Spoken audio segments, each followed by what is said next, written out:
राम राम जी। आप सब ने आपका स्वागत है चिराग देशवाल ब्लॉग में।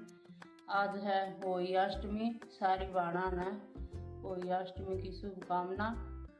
और चिराग की होली की तबीयत खराब ही होकर रहा छुट्टी और चिंकी जाएगी स्कूल में। उनके बना दिए आलू के परांठे और दही।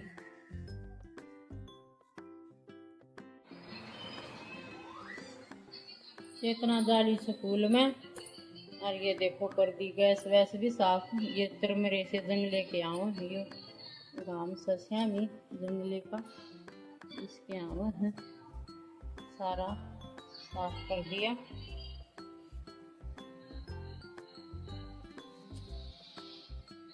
भी ज्यादा रह सके मैं का पापा ना आया है। बहू की रोटी सेकनी रह रही है। मैं हूँ बर्ती। ये कचरी हम खा करा कचरिया की चटनी बत्ती कर का बालक खाते को ना पर हम खा ले। ये देखो चेतना न लगाई मेहंदी सांझे न ये लिख रखा चेतना और चिराग।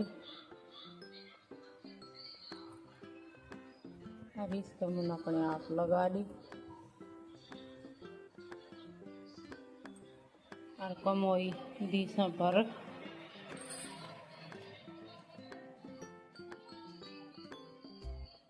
बैठक में धरती बालका तो एक साइड में कमोई भर दी।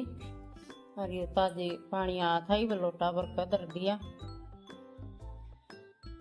ना धोकर फिर कहानी सुनाएंगे दिखाओगे फिर अपना आगे का।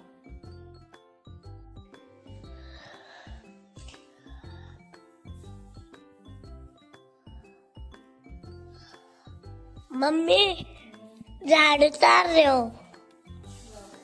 मम्मी तेरी है दिवाली थी साफ सफाई। चेतना दी है स्टूल। आज मुझे था जुकाम बुखार इसलिए मैंने छुट्टी कर ली। मम्मी तार दी है झाड़ू।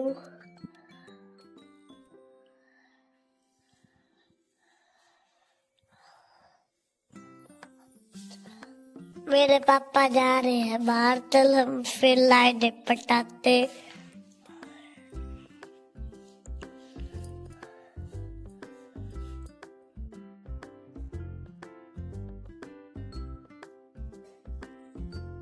ना तो बोलिए तैयार अरे कहानी सुनाएंगे। आज की लुक से कुचिया सूट जो से बना दिया था वो उसने दिया नहीं। गंदा खाया था वो चमका नहीं आया। फिर ये पहरा और चिराग भी पिलाई पहन रहा है। कहानी यह कर दी कहानी की तैयारी। जो जोत हल्दी मारत लग गया कर हल्दी काए और यो नाला जो सूट का बंधेगा और लोटे का और इनका कमोइया का और ये संगाड़े और कन्या के ये पैसे दर दिए ये गेहूं दर दिए ये बांध लाइट बनाड़ा था जिसके 7 बेटे और 7 बहुएं थी। दीपावली से पहले कार्तिक अष्टमी को सातों बहुएं अपनी इकलौती ननद के साथ जंगल में जाकर मिट्टी खोद रही थी। वहाँ स्याऊ की मात थी। मिट्टी खोदते समय ननद के हाथ से स्याऊ का बच्चा मर गया, जिससे स्याऊ माता बहुत नाराज हो गई और बोली, मैं तेरी कोख बांधूंगी। तब ननद अपनी सातों भाभियों से बोली, तुम में से कोई मेरी जगह अपनी कोख बंधवा लो। सभी भाभियों ने अपनी कोख बंधवाने से इनकार कर दिया, परंतु छोटी भाभी सोचने लगी कि यदि मैंने अपनी कोख नहीं बंधवाई तो स्याऊ माता मेरी ननद की कोख बांध देगी। इसका तो अभी विवाह भी नहीं हुआ। ऐसा सोचकर ननद के बदले में छोटी भाभी ने अपनी कोख बंधवा ली। अब इसके बाद उसको जो बच्चा होता 7 दिनों का होकर वो मर जाया करता था। एक समय उनके गांव में एक औरत आई तो देखती है कि वहाँ उसके 7 बेटे और 7 बहुएं बैठे हैं। वो बहुत खुश हुई और उसने 7 अहोई बनाकर 7 कढ़ाई करी और अहोई अष्टमी का व्रत और उद्यापन किया। हे अहोई माता, जैसी कृपा आपने साहूकार की छोटी बहू पर करी, वैसे ही इस कथा को कहने वाले, सुनने वाले और होकारा भरने वाले सब पर कृपा करना। जय अहोई माता। जय होई माता।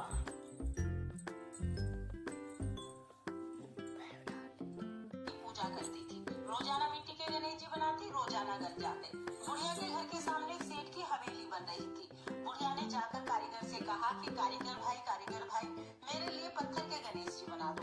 कारीगर ने कहा, बूढ़ी माई, जब तक आपके लिए हम पत्थर के गणेश जी बनाएंगे, इतनी देर में तो हमारी दीवार बन जाएगी। हमारे पास समय नहीं है, आप किसी और से बनवा लें। ये सुनकर बुढ़िया को बहुत बुरा लगा। बुढ़िया ने मन में सोचा, दीवार टेढ़ी बन जाए। ये मन में सोच के बुढ़िया अपने घर वापिस आ गई। अब जैसे ही कारीगर दीवार बनाए, दीवार टेढ़ी हो जाए, फिर दीवार को गिराना पड़े, फिर बनाए, फिर टेढ़ी हो जाए, फिर गिराना पड़े। ऐसे ही बनाते गिराते सुबह से शाम हो गई। सेठ जी घर पे आए। सेठ जी ने कहा कि आज कोई काम नहीं किया है। तो कारीगर बोले कि सेठ जी, काम तो बहुत कर रहे हैं, लेकिन जैसे ही दीवार बनाते हैं, दीवार टेढ़ी हो जाती है और फिर से दीवार को गिराना पड़ता है। फिर कारीगर ने सेठ जी को बुढ़िया के आने की सारी बात बताई। सेठ जी ने की दीवार सीधी हो गई।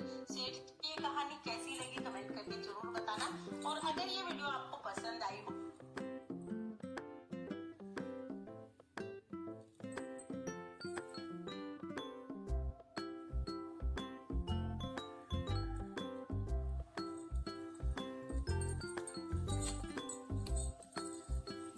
जय होई माता। सबके घर में सुख शांति, बच्चा की सबसे खुशियाँ लाइयो।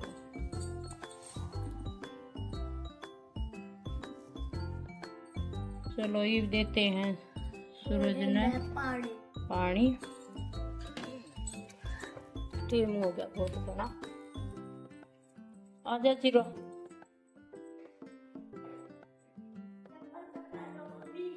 ये देखो 2 बजने में 10 मिनट है।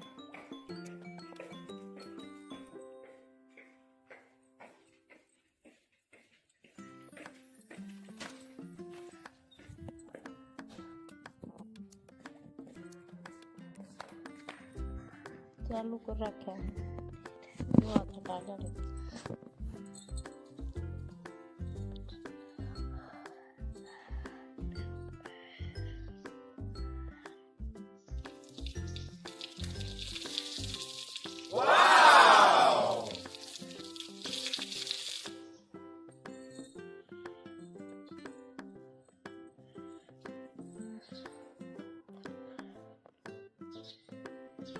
Amazing! पानी पुनी लीते सुन और पानी दे दिया और ये बना लिया। हाँ चाह पीऊँगी और इतना आ जाएगी चेतना स्कूल में। तो फिर खाएंगे रोटी। मार तो खा लिया कर, तो खा रहे की दादी भी खा लिया कर थी और हम भी खा ले। सांझ न खा है, सांझ न पानी देकर फिर मारा तो खा लिया कर, तो खा रहे। चेतना आ जाएगी स्कूल में। तो 3 बजे 2 बज गए, 2 बज गए, फिर खाएंगे रोटी।